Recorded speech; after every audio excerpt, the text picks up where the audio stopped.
Well, welcome everybody. Thanks for coming. I'm John Sarver with the Great Lakes Renewable Energy Association, and I'm going to do a brief introduction. And I want to thank our sponsors, the State Department of Environment, Great Lakes and Energy, EGLE, Homeland Solar, Heartland Solar, Harvest Solar, Sri Energy, and Sumter Solar. I don't know how many times I've said that. Yeah, Harvest Solar. Um, and tonight we have, I think, a very interesting topic. I think we're going to have a good turnout. Shoshannah Lenski is the new executive director of the Ann Arbor's new sustainable energy utility. Prior to that, she was the assistant director at the University of Michigan Center for Sustainable Systems. And previously, too, she's had a number of executive positions at the at DTE. And so it looks like she's got a really great background for this kind of new endeavor that Ann Arbor's doing. And I think a lot of us are excited about the potential for this approach. So please mute yourself. And with that, go ahead, Shoshana. Thank you so much. I'm delighted to be here. Thank you for the invitation and the opportunity to share about the SEU. My partner was on one of these solar stories a handful of years ago, sharing about our own household journey for renewable energy, and it was a lot of fun to go through that personally. And I just am excited to be able to sort of share that experience with more people and help get solar and geothermal and other clean energy to a broad swath of the population who might not otherwise be able to. So let me go ahead and share my screen. I will take you through a bit of a presentation and then want to leave plenty of time for conversation and questions. You're seeing it. Okay, excellent. All right. Well, here we go. Okay, so I just want to provide a little bit of background. Many of you may be familiar with this, and if you have, sorry for the repeat. So I'll go kind of quickly, but I want to tell you about the impetus and the creation of the sustainable energy utility, and then I'll speak about where we are today. So you may be aware that the city of Ann Arbor in 2019 declared a climate emergency and adopted the city's A20 plan in 2020, which is really a strategy to achieve the city's goal of a just transition to carbon neutrality by 2030. And that strategy that plan includes 7 different strategies, 4 of which are really, really directly related to our energy systems. One of them is a strategy to power our grid with 100% renewable energy. And as we looked at all the different levers that the city and other players were taking to transform the grid to renewable energy. We saw, DTE's plans and commitments and private residential sort of solar installs. There was still a gap remaining of roughly 30% or so of the grid that was not going to be renewable, even with all those other activities taking place. And so the city said, we got to do something different to close the gap here. Strategy number 2 in the A20 plan is to switch appliances and vehicles off of fossil gas fuels to electric, right? So this is sort of that beneficial electrification term. And then once they are electrified, of course, they can be powered by that soon to be 100% renewable grid. So that's strategy number 2. Strategy number 3 is to significantly improve energy efficiency of all the buildings in our built environment. So those 3 are really, really directly energy related.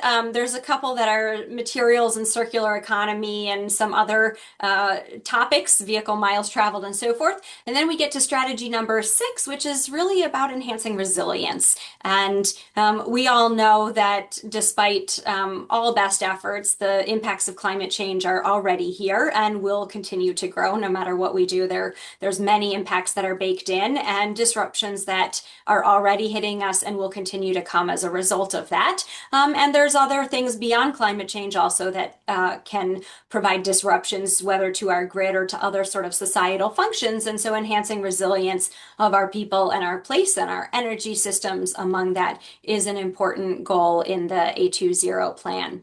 So all four of those really, in my mind, are energy systems facing and are where the SEU can come in and play a key role in helping the city achieve its carbon neutrality goals.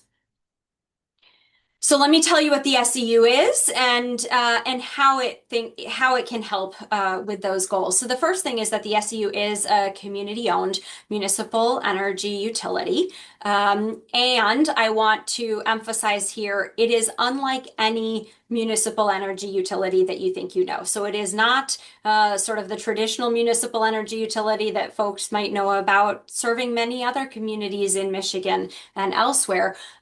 We really think of it as the utility of the future. So instead of owning the energy distribution systems and generation systems of the past, the SEU model is trying to really just own and operate modern, renewable, reliable energy without the distribution component or with very little of the distribution component using distributed energy resources. And we see this as a model for the utility of the future. The SEU, if my slide wants to advance, is also one of the things that makes it unique in this model is that it's a supplemental utility. So it is not intending to take over DTE's assets or replace DTE. It is a layer on top of what's already there and operating in parallel to it. And we think can help close, like I said, there's sort of that 30% gap to a 100% renewable powered grid. We believe it can help close that gap. It can offer services and solutions that not everybody has access to today, either privately or through the existing utility. It is also an optional utility. So unlike most utilities where if it's in your territory, you pretty much have to be a customer. The idea here is that folks who are happy with their current energy provider, they can stay on that. But folks who want something different, want a different kind of solution, they can optionally choose to be a customer of the sustainable energy utility. It's also fee-based or ratepayer-based. So the idea here is that we really are operating like a utility. We're not for profit, but we are paid for by the users. So it's not a philanthropic exercise. Those who are benefiting from the service are the ones who will pay for it through a monthly fee. And then lastly, I need to put this important caveat in here that the SEU is a baby. So it was authorized by voters, overwhelmingly, by the way. And so I'm really grateful to all the Ann Arbor voters who came out in really, really strong show of support for the SEU. It was authorized by voters in November of 2024. City Council created it as its own entity within the city government structure in April. I was hired and brought on as our first and only FTE so far in August of 2025, and so now I've been here for about 6 months. But it really is a baby. You think about the other utilities that are out there and have been around for a couple of hundred years in many cases.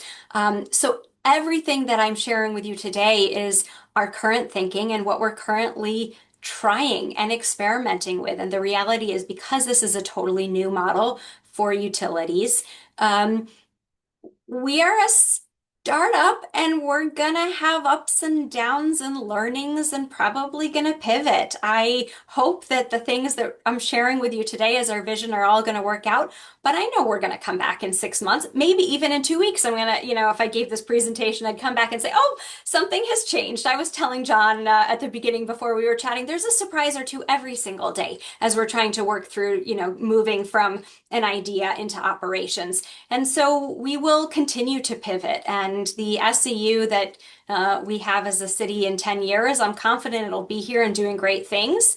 But I'm also pretty sure it'll probably look different than what we envision right now as the world changes and as we learn what we're doing.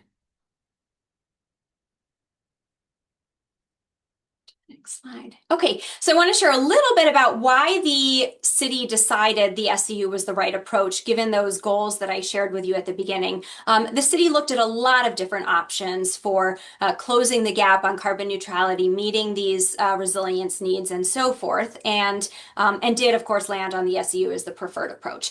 First of all, one thing that many folks suggested or asked about was, could the city negotiate its franchise agreement, which is the agreement that gives DTE the right to serve electricity in the city of Ann Arbor. Could the city just negotiate with them and sort of get what we wanted out of DTE through that process of negotiating the franchise?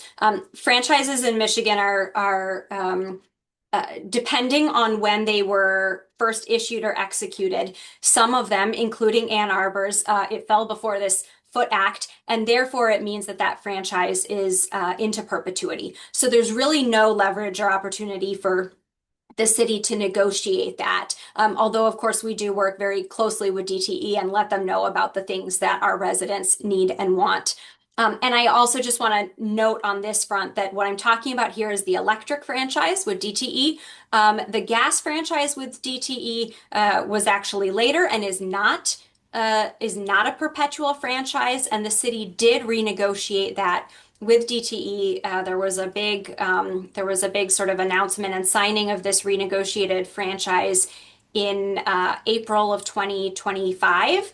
And that was the first, as far as we know, the first franchise in the US that included specific climate commitments around the gas franchise. So really proud of the city for doing that work. But in any case, on the electric side, this was not a lever that was going to be our silver bullet to get us what we needed. The second thing that the city looked at, as many of you are probably familiar with, was sort of a true municipalization, the idea of buying and operating DTE's infrastructure, determined this is likely to be a very slow legal process. In other communities that have undertaken this, it's often many years, decades, sometimes works and sometimes doesn't, and you could invest a lot of time in that without actually getting results to transform the system. And in the end, whatever you've ended up purchasing is really sort of the assets of the past or the grid of the past that in many ways we're trying to leapfrog and say, instead of trying to fix that, let's figure out what we can layer on top that's offering the utility of the future model. We also explored if there were sort of policy changes and regulatory changes that could enable the city and residents to move faster on renewable energy, sort of on their own or through other pathways. Certainly community solar and community choice aggregation, making that much more accessible to folks. And the city's assessment there was that, this is really an area where we influence, but we don't control. Of course, these are, in many cases, they're state level policies. The city has been really aggressive and proactive in policies at the local level, but changing things at the state level. We continue to do this a lot. Those of you who know my colleague, Missy Stoltz, who's the director of the Office of Sustainability and Innovation, she is up in this policy space all the time and pushing aggressively sort of at the state level for the things that our residents and city constituents want. But ultimately, we don't know and don't sort of control our destiny in that space. And so while we do that in parallel, we want to be working on what we can do right now, today. And that is that we can build and operate this parallel and competitive utility serving our own customers. And there was really nothing stopping us from getting that moving right away. And so we will pursue this path, and we view it as potentially transformative, not just in the city of Ann Arbor, but more broadly around the state and potentially the country. Just a few thoughts on sort of my vision for the sustainable energy utility is, of course, it was born of this carbon neutrality plan, and climate action and carbon neutrality are things that drive me in sort of everything I do and attracted me to working on this. But folks in our city have lots of different priorities and needs and things that matter to them. And I want to think of the SEU as being of value to everybody in the city. well, we can't be literally everything to everybody, but we can offer value to lots of people who have lots of different needs and priorities. One of those is values alignment with our community, right? Being situated right here and being sort of responsive to and owned by our residents, we can operate in a way that aligns with those values, including as those values change over time. We can meet this sort of diversity of needs and priorities, whether that's folks who are just, gung-ho about sustainable clean energy and climate action, or those who really need a more affordable solution and are stretched thin with their energy budgets, those who have a sort of a high energy burden, a large portion of their income that goes toward energy. We can think about offering affordability solutions for them. There's folks whose primary complaint with the current situation or the thing they care most about resolving is resiliency. They don't want to deal with outages anymore, right? And so they would like a solution where they've got battery backup or another solution to sort of help their system stay up when there are power outages. And then there's other folks who care a lot about customer service and they just want to work with a trusted provider, get good service, have a business that's easy to do business with. And I hope the SEU is going to be able to deliver on all those dimensions. I also want to make sure that we are able to, of course, serve our existing residents who are here, but I also think the SEU can be a point of attraction for folks who are looking at Ann Arbor as a place to live, and in particular for businesses that are looking for a place to locate. We know that there's a lot of businesses trying to make climate commitments or renewable energy commitments, but it can be complicated for them to figure out how to do that. And if we can be an easy solution where they can say, hey, if I locate in Ann Arbor, I can get 100% renewable energy through the SEU and they make it easy for me and I don't have to put a lot of capital into it up front. That's a benefit to the city to be able to attract those kinds of organizations here. Beyond serving the customers of the SEU directly, I truly believe that a model like the SEU can provide benefit to the broader grid. We all know that DTE Energy and other utilities are having to invest tremendously in both modernizing their infrastructure and in serving to meet load growth from data centers or whatever else. And if we can be strategic about the SEU's deployment to help alleviate some of the sort of worst constraints on the grid, that's a benefit that's mutual. That's a benefit to the SEU customers and can also help sort of the broader grid. And so our other residents who choose not to participate in the SEU might see some benefit from that as well. And then lastly, sort of as I shared, I see the SEU model as truly transformative. It can transform our city, but if we tell our story and we help other cities follow us, it can also be transformative at a much, much larger scale. So we're hoping to do that as well. So let me tell you a little bit about what we're actually going to offer. Phase one here, the first actual sort of product or service offering we'll be providing is solar and storage. And the model here is it's behind the meter solar. It's on a single facility or residence. And folks will essentially give us access to put something on their property that serves their energy needs.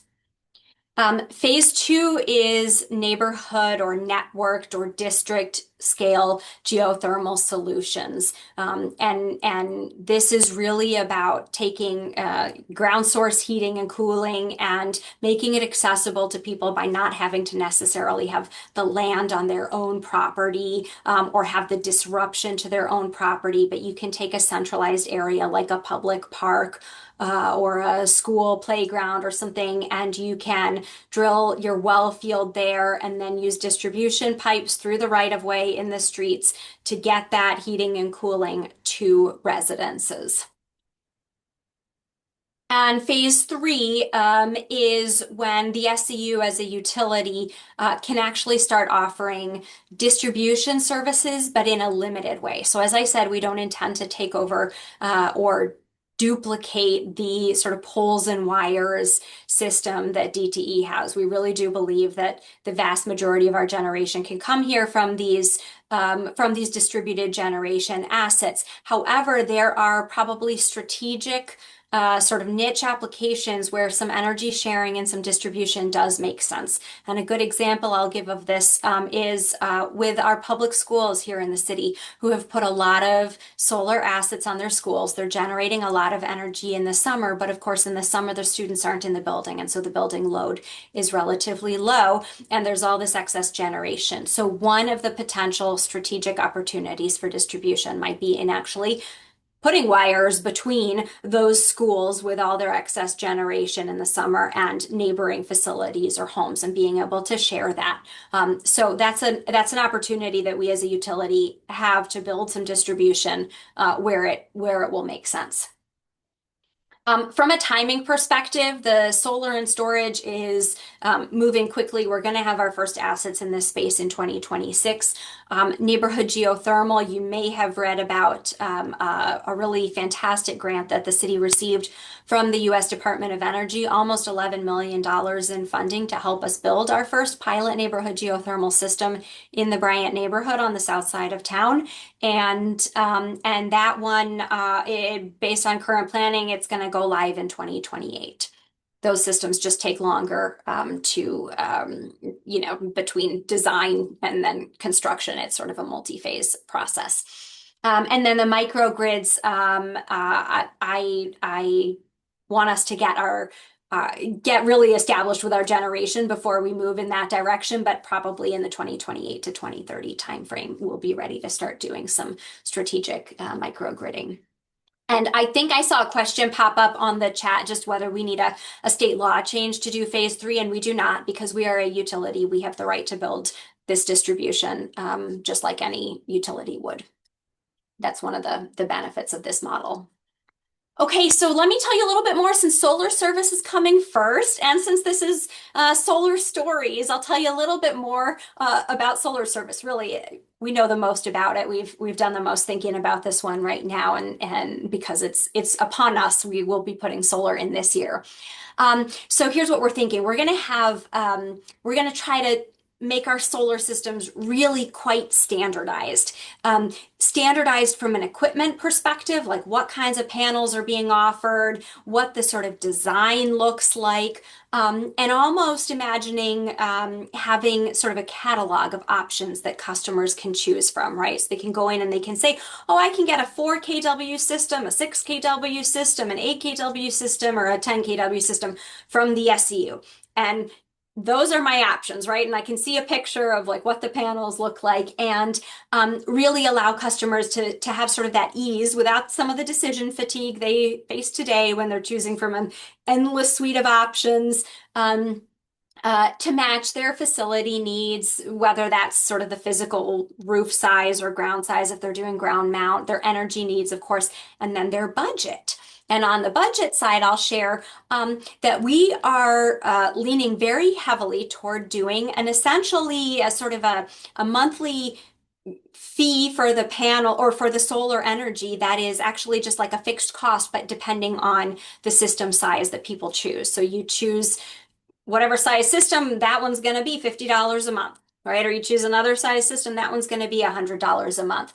And the model here is that it means folks can choose and plan and budget, right? So there's no surprises here. They can say, here's what's in my budget. I can afford a 4 kW system. I'll go for that. I can afford an 8 kW. They can choose.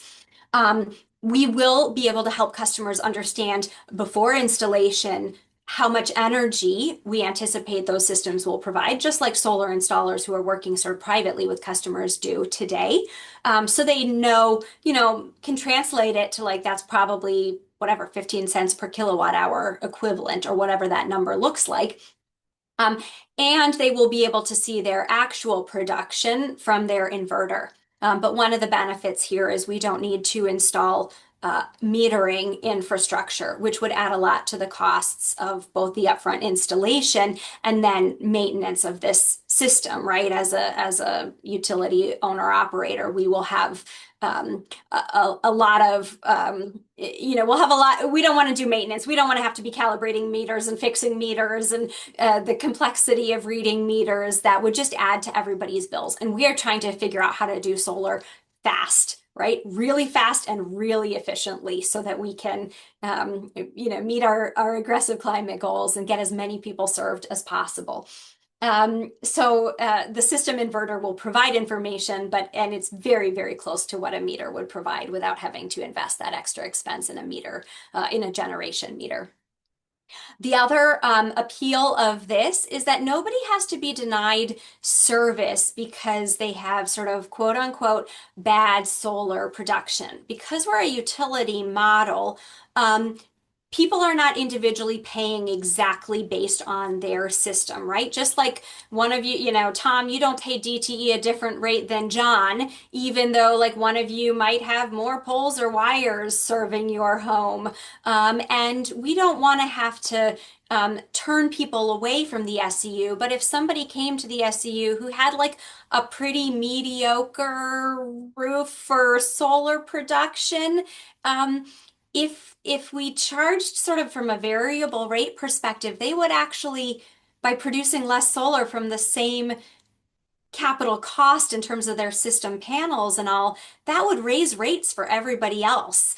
And in this model, they can decide, hey, it's worth it to me. I know ahead of time I'll be paying $50 a month or whatever the number is, and this is how much generation I'll get from it. And if that's worth it to that customer, that's great. We're happy to put that on for them, and it doesn't have sort of any negative impact on others. So everybody will get some generation sort of associated with their own facilities production.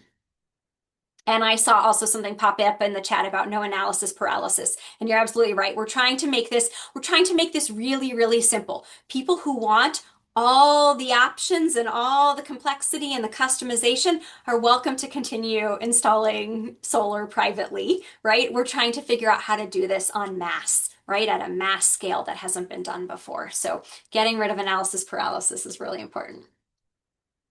All right, a couple other key things. So the SEU, the ordinance that established the SEU tells us it's our job to go and develop regulations that govern sort of the terms and conditions of being a member of this. There are actually terms and conditions, by the way, Ann Arbor residents. You have terms and conditions or regulations that govern your role as a customer of the water utility or the sewer utility, right? So this is going to be no different. There's going to be a set of documents that say here's what it is to be a customer of the SEU. And obviously some of these are going to be a little bit more complex because we're trying to figure out sort of a new environment. But it will be things like having access or easement rights to your facility to put that solar, let's say, on your roof, and for us to be able to get to it for maintenance. We're also going to address in those terms and conditions all of the questions that people have about, well, what happens when I need to re-roof, right? Or what happens if I move? What happens to that solar? And what if the next person who moves in wants it or doesn't want it? So we're addressing all of that. I don't have all the answers to that right now, but we are aggressively sort of working through all those permutations and scenarios and putting a draft of those regulations together. And then the last thing to share is that we're anticipating sort of deploying in batches so that we can get many systems installed in a tight geographic area. And that should allow us efficiencies in the cost of installing, the time to install, again, as we're trying to get as many people as cost-effective or affordable solar as possible, as quickly as possible. And so rather than sending installation contractors, to one home here, there, and everywhere, we are gathering customer information about folks who are interested, and we can see where there's tight clusters of interest, and that will certainly make for more efficient deployments. All right, so how are we proceeding here? This year, we are going to go live. We are going to launch our first systems. We have a couple of grants that actually support the deployment of our first systems in this Bryant neighborhood in Ann Arbor. We are anticipating installing somewhere between 100 and 150 systems there, and these are going to be paired solar and battery storage. We will probably begin installing those systems early this summer and expect to have them online, fully enrolled and billing before we close out 2026. And one of the things that is exciting about this one is we're in conversations with DTE about how to how to sort of aggregate all of these solar and battery systems in a concentrated geographic area to provide what's called virtual power plant services. And I'm sure many of you are familiar with the virtual power plant or VPP concept, but the idea is that these are capacity resources that can actually support grid needs. And if you aggregate them all together, that could be of sort of grid benefit to DTE. And there are other communities across the country that have these VPP arrangements where the utility is actually providing payments to the customers who are then providing the service of having capacity. So DTE could call on the capacity of these batteries when there's a need on the grid, for example. So we're exploring that, nothing formal yet, but we're in conversations with them about what that could look like. And I think it could be a really exciting pilot model for the city to be part of. So that is what we will see go live this year in 2026. And then at the same time, we're spending this year getting prepared for a more sort of large scale citywide deployment in 2027. There's very, very, very many things to work through to be ready for that. But a big one, and I think I saw a question also pop on the chat about this. So thank you. You guys are leading me right along in my presentation. A big piece of that is getting the financing, the capital for us to simply be able to purchase the equipment and deploy these systems. And that's going to be, a mix of different capital sources. We've got great partners helping us think through our capital financing strategy here. We certainly hope to continue to get grants that can support us, because starting a utility from scratch is not for the faint of heart. And there's a lot of challenges in just sort of getting this off the ground. So philanthropic support will be incredibly valuable. But in addition to that, as a municipal entity, we can go after loans, right? Municipal bonds and other forms of loans that will give us hopefully this low cost of capital to deploy these systems cost effectively. Oops.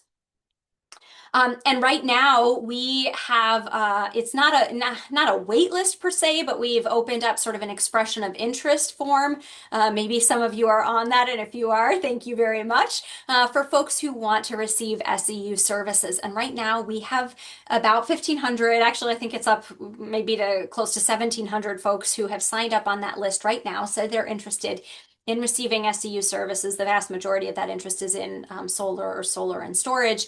And we're also sort of kicking off a light marketing campaign to make sure that others who have not yet heard of the SEU or have a lot of questions about it, that we answer those questions so they can sign up and share their interest. And that's where we can understand sort of where are these geographic pockets, or where are there pockets of particular need, and figure out our deployment plan for 2027. So if this intrigues you and you're interested, if you want to be a supporter of the SEU in a variety of ways, what I would ask is certainly please talk about it with folks. Please share what you've learned this evening and bring it up in conversation. I'm a big fan of climate scientist Katharine Hayhoe, who says the best thing we can do for climate action is to talk about it. Well, the best thing you can do for the SEU is talk about it and make sure people know we're here and what we're doing. So tell your friends and your colleagues and your neighbors about it. One other thing for anybody here who owns property, commercial property, or works for a company that has a big commercial property in the city or something, we need to serve not just residential customers, but we also need to serve some larger scale commercial facilities to sort of get to the scale that will really help us keep rates affordable. And so I'm looking all the time for conversations with folks who have sort of these larger scale commercial properties. So if you know someone with a business or thinking of moving a business into town who wants to talk about it, please send them my way. I'd encourage you to follow us on LinkedIn. If you are on LinkedIn, if you just look up Ann Arbor Sustainable Energy Utility, we have a pretty active page there. And in particular, if you're interested, if you have a business that's in the solar, battery, geothermal, clean energy space. I certainly encourage you to follow us because we're making sure that we're using this as an additional avenue to post about sort of requests for proposals and sort of other opportunities to work with us. We're obviously trying to reach people in lots of different ways, but that's our best way to kind of reach the masses at this point. And then the last thing, as I said, we have this expression of interest form. If you are interested in receiving service and you are inside the city of Ann Arbor limits, would love you to sign up there. If you are not inside the city limits, or you are, but you don't actually want service, you can use that same form to just sign up to receive our newsletter. We send like a one-pager once a month. So you'll just get some brief updates on how we're progressing and important news and events that we'll be attending where you can hear the latest updates. And if you would like to go see it, that's our QR code you can scan. That will take you right to our webpage, or you can go to a2seu.com. And that is the end of my slides. And I would love to take your questions. Yeah, why don't you stop the screen sharing so it'd be easier for us to kind of see people. And you can Sure. raise your virtual hand. It's probably a better way to do it because we have people spread over a number of different screens. And the first question is from Charles. Go ahead. Yeah, I'm curious for commercial, nonprofit, or businesses. How's the worship? Is there a demand charge associated with this that they'd be paying? Peak energy demand. So we are working right now with a consulting firm to develop our rates. And so we don't have a complete rate schedule developed right now, but we're not anticipating that. We are anticipating this model of a fixed capacity fee based on the size of the installed system, plus like some kind of sort of flat customer charge. We're just expecting that to be the model. It's possible that changes over time. Okay, I mean, just a quick follow-up. Is there because you get more capacity with your footprints lower, is there any resourcing in terms of energy efficiency or ways in which that people can, I mean, is there that going to be a piece of all this stuff? Because I know with some municipals it is, and I just wonder if it's been discussed at all. Yeah, that's a great question. So the sustainable energy utility is authorized to do energy efficiency services, electrification, and so forth. That's part of what we're allowed to do.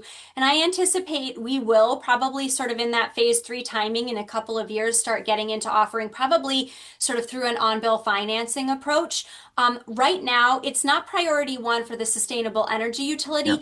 Because the city already has so many programs offering that. So through the city, without even being a customer of the sustainable energy utility, folks can get energy assessments at their facilities. They can get plans for upgrades. They can get rebates on investments that they make in energy efficiency. So while it's not the be all end all, that work is already happening. So we're trying to stay focused at the SEU on the things that can't be done outside of the utility construct. But eventually, I do anticipate some of those other services will be brought into the SEU's office. Okay, thank you. Thank you. Yeah, thanks. Good question. Go ahead, Naomi.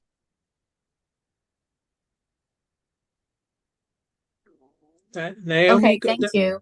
Thank you so much for your presentation. It was really insightful, and the things that Arbor is doing they're really exciting things. So I had a quick question. So I work with DCU right now, and I work in the renewables team. So we are seeing because of the cold weather, we're seeing that, it's hard for batteries to charge, right?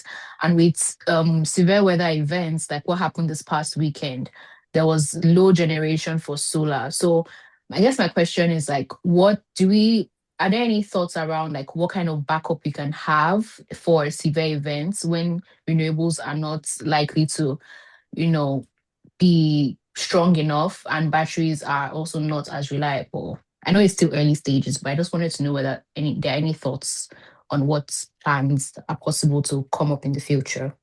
Yeah. Well, Naomi, thank you very much for being on this call this evening. And the question, yes. So first, the SEU being a supplemental utility means that folks are going to remain connected to DTE. So if there's a period when their renewable energy is not generating or their battery is not charged, they will still have energy from the grid, right? So we are not like I said, we're not trying to replace DTE. We're trying to supplement DTE. So some additional portion of your energy can be provided by renewable assets.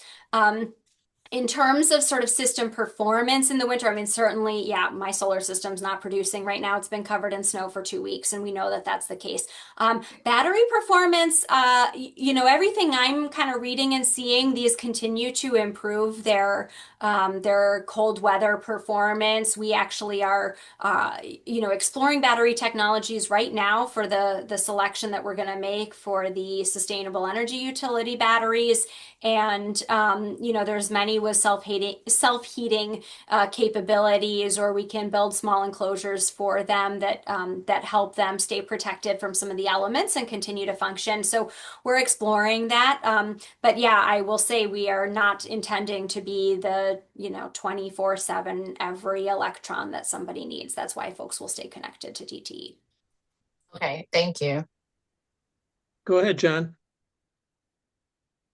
Hi, this is fascinating, and it's going to be interesting to see where it goes in the long run.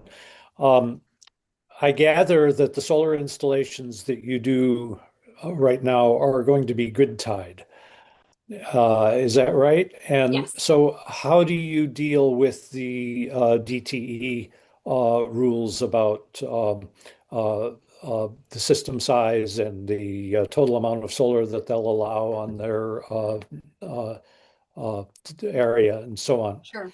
Yeah, yes, you're right that these systems are going to be DTE interconnected because they will be operating in parallel with the grid. So that interconnection is required, and therefore the systems will have to meet those rules. So systems will be designed to be able to be interconnected and to essentially serve.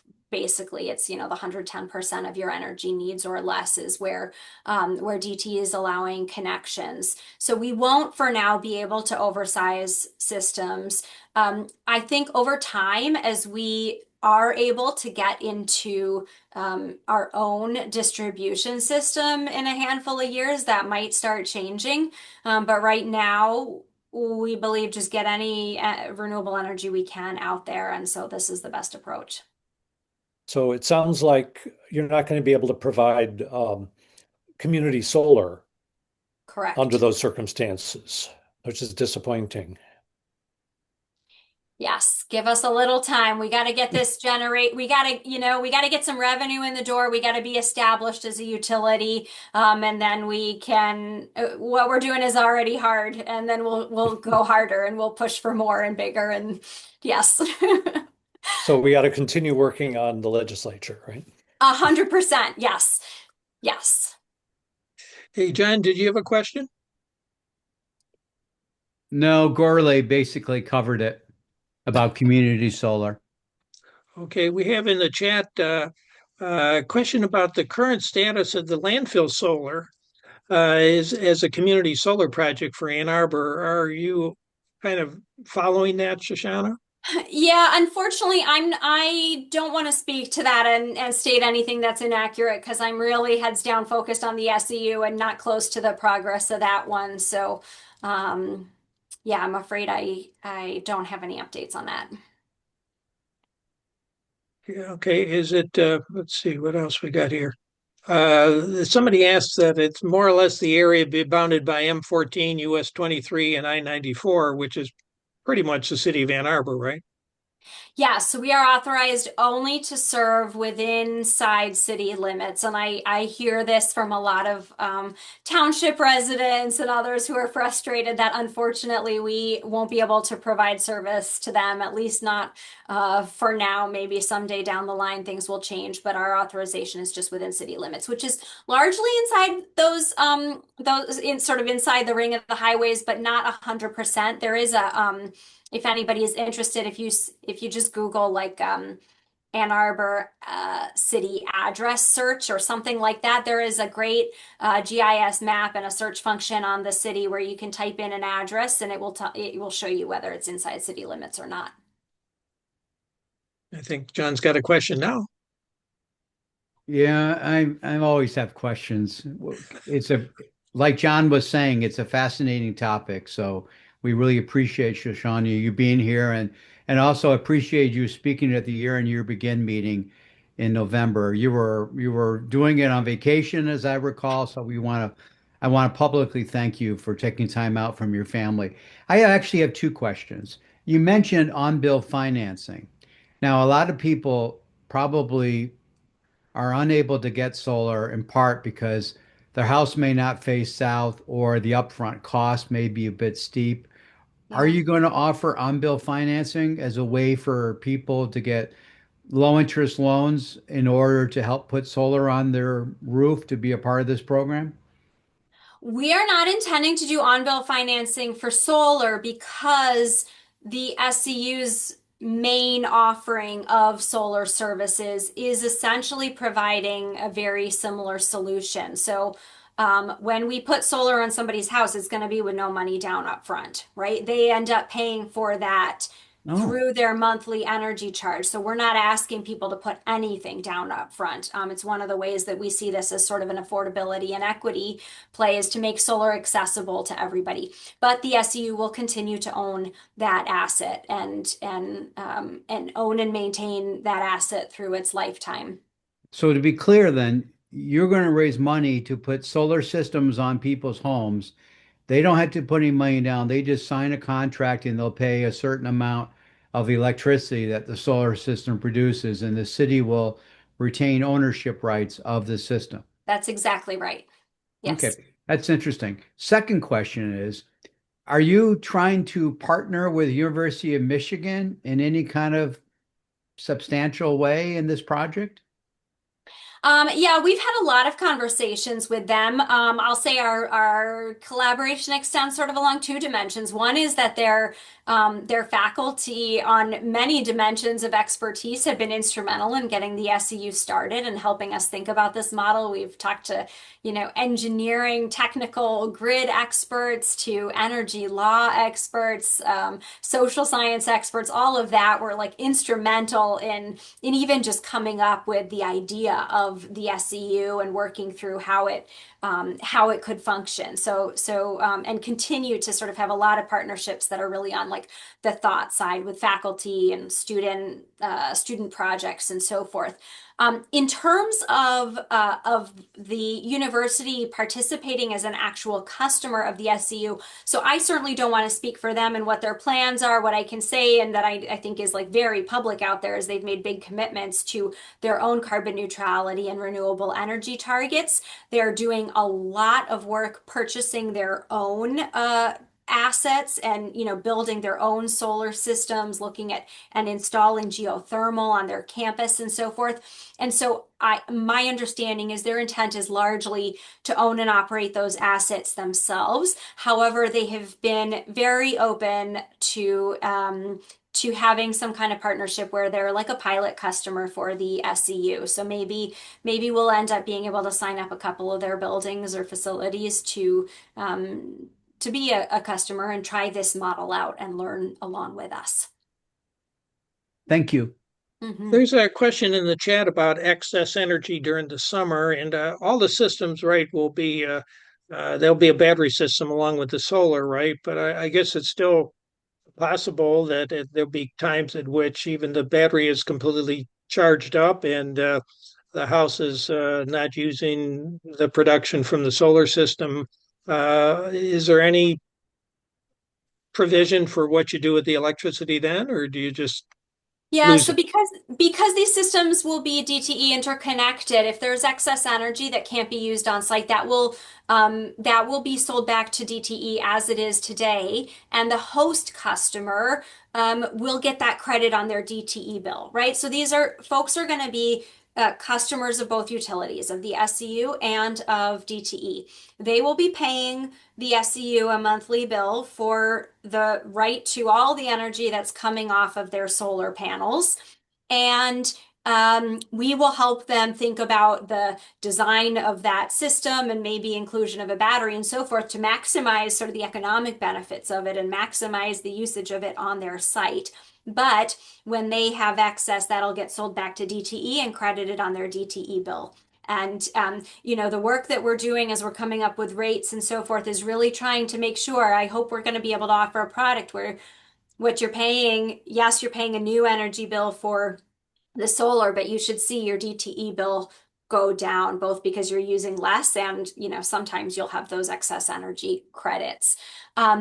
Longer term, when we can start offering distribution services and energy sharing, there might be a different model where perhaps the SEU can be the off-taker of that excess energy. Instead of selling it to DTE, can folks sell it to the SEU, and we'll sell it to your next door neighbor who doesn't have a roof for solar, right? That's the pipe dream. I shouldn't call it a pipe dream because it's not a pipe dream. That is the dream. It's just going to take a few years to get there. Okay, here's another question from the chat. Is it still correct that the early adopters who have already participated in Solarize are currently not able to participate in the SEU yet?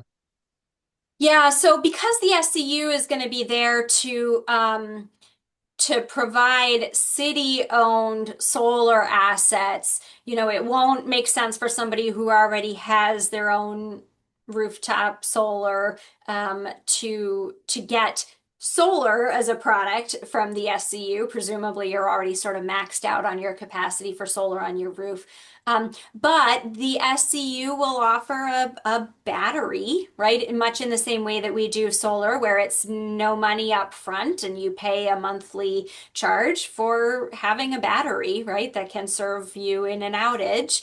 And so that might be an opportunity for Solarize customers or anybody else, quite frankly, who already has their own rooftop solar or who doesn't want rooftop solar, can look at participating in the battery service or in network geothermal when we're able to expand that out throughout the city.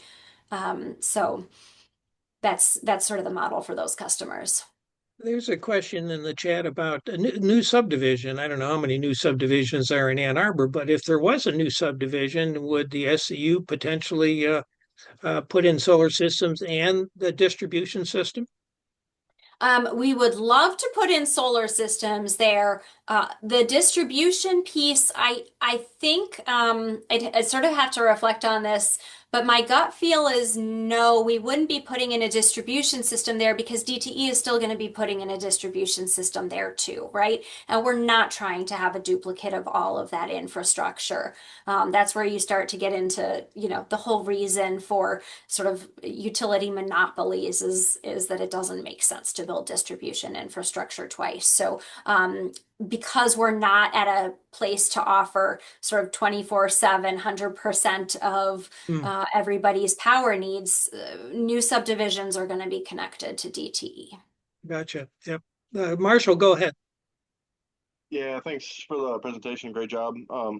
Couple questions kind of tie together.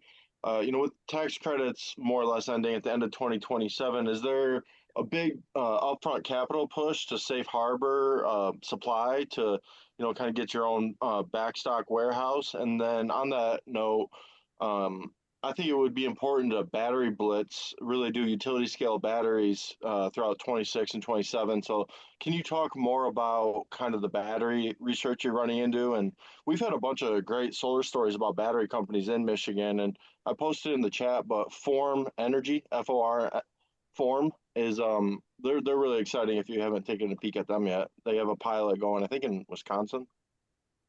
Thank you.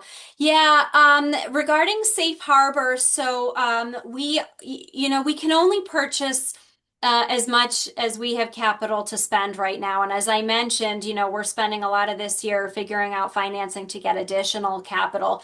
Right now, we have capital associated with the grants that we've already been, that we have been granted, and we are making a big push to procure equipment and secure those credits. And I hope that for, this first system that, or for this first batch of systems, that's going to help make this an even more affordable play. If we get more dollars faster, we are certainly going to look at everything we can do to secure safe harbor and help reduce costs for systems for as long as we can. But that's really dependent on our financing. Regarding the batteries, one thing we did, and I hope maybe a couple of you were familiar with this, we actually had we're working with Michigan Saves, which is the state's green bank, to start doing some contractor engagement and make sure we're talking to those businesses that provide solar and battery and geothermal services, both sort of local companies as well as those from around the country. So we hosted a webinar for contractors, and then we hosted an open house or sort of a workshop with folks in the storage and battery space, and had a lot of participants. That was just a couple of weeks ago. If anybody missed that, the recording from both the webinar and part of the workshop are up on the a2seu.com website. If you scroll to the bottom, you can see videos from all of those prior presentations. And I just encourage anybody who has a solution like Marshall, the form company that you're talking about, if you want to send them to our website or to our LinkedIn when we put out RFPs for battery equipment. I would like to make sure that everybody who thinks they has a solution is looking at that and responding if they want to participate. Will you have any requirements like an age or condition of roofs before you would put a system on? And what happens if you run into a potential customer that needs some work done on the roof? Yeah, we will have some requirements for that. I mean, just in part, certainly for condition of roof, because these systems have to be safe, right? And they're going to have to pass inspection, right, for building code and so forth. And so there will be some minimum requirements for that. We're working on developing what those look like in, as I mentioned, that sort of set of regulations that will govern the requirements or sort of terms and conditions for being a customer. We will have provisions in there. We know that things happen, right? And that, we don't want to require everybody to have a brand new roof to participate. We're trying to lower barriers, not increase barriers. So we're probably going to have some requirement that, yeah, you probably got to have like a good 10 years of life left on your roof. Ish. I don't know if that's the exact number, so don't hold me to it, but we're going to require something like that. But then we understand over the life of the assets, yeah, there might be a need to remove the solar and reinstall it so that you can do some roof work. And there will be provisions for that in the service conditions. And who would pay for removing if you have to have a new roof put in, or who pays for removing the solar system and putting it back? Is that something the SEU does? This is again one of the pieces that we're working out right now and will be in the terms and conditions. My hope is that we're going to be able to offer something like, once every 20 years, right, in the life of the asset. It's sort of included in your rates, and if you need it for some reason more often than that or sooner than that, that's a customer charge, right? So not every customer is bearing the burden of that, but more details to come. We're cranking as fast as we can on answering these questions. Yeah, okay. Go ahead, John. This is a little strange question. There are lots of landlords in Ann Arbor who own a lot of apartment buildings or houses for students. If a landlord takes advantage of this program and installs solar, and they're able to cut their electric bill significantly, is the city of Ann Arbor going to require the landlords pass the savings on to their tenants? Because otherwise, the city of Ann Arbor is going to be helping landlords cut their bills, but if they don't cut the rent, then it's a form of enrichment of landlords who, I think, frankly, from a father who sent his son to U of M, take advantage of student housing.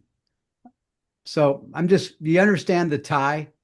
I do. And I mean, one thing I will say is I very much hope we have a lot of property owners or landlords participating in the SEU. And quite frankly, it's one of the reasons for this program existing, right, is that there's traditionally been this huge disconnect between landlord incentives and tenant incentives. Why most landlords, my understanding is most landlords, the tenant is actually paying the utility bills, certainly the electric and gas. That's almost Yeah, always the you're case. right. What we see, the tenant pays those bills. And You're so then right. there's no incentive for the landlord to make investments in reducing the bills that their tenants pay. And it's like classic business school case of describing this split incentive scenario. And in this case, the landlord or property owner only has to basically give permission, and they're sort of the backstop to say, if I have a few months that a tenant is not in there, as the property owner, I'm responsible for paying the SEU bill, which is, by the way, the case for water and other utilities, that they pay it between tenants. And then when the next tenant comes in, I hope it's I want students and renters to be asking their landlords to put this in so that it will benefit the tenants, and then we'll have the landlords putting it in, and we can get clean solar for all, even if they don't own a home. Perfect. Thank you so much. Very thoughtful. Yeah, well, this has been a great discussion, but we're after 8 o'clock, so I think we're going to have to wrap it up. Shoshana, thank you very much for coming, and I know we're going to have you come back to give us an update because a lot of things are going to be being developed and changed over the next Yeah. year. And thanks everybody for coming. And next Thursday, we're going to have a member meeting, and I look forward to you joining us then. And if you're not a member now, you can be. And if you just want to join us next Thursday to kind of check out GLREA and the member meetings, feel free to come without being a member. So hope to see you all next week. Take care, everybody. Thank you.